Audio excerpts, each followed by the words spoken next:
Hello viewers, আপনাদেরকে স্বাগতম বড় ভাই টিপস অ্যান্ড ট্রিক চ্যানেলে। আমরা আজকে বার্থ সার্টিফিকেট কিভাবে ভেরিফিকেশন করতে হয় এটা দেখব। আমরা google.com-এ গিয়ে বার্থ সার্টিফিকেট ভেরিফাই গেলাম। এরপরে আমরা 17 ডিজিটের বার্থ সার্টিফিকেট নাম্বারটা দিচ্ছি।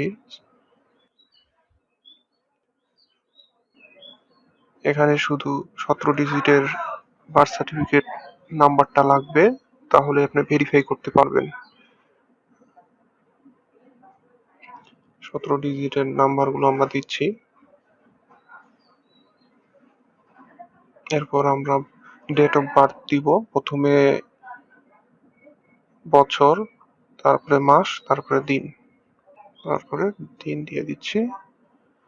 এরপরে আমরা একটা ক্যাপচার আসছে, ক্যাপচারটা পূরণ করে দিব। করে সার্চ অপশনে ক্লিক করব।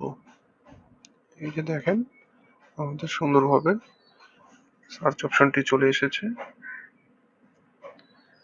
হ্যাঁ, এখন আমরা ডিটেলস গুলো দেখে দরকার পড়লে আমরা প্রিন্টও নিতে পারি অথবা ব্যাংক অ্যাকাউন্ট ব্যাংকে যেতে পারি।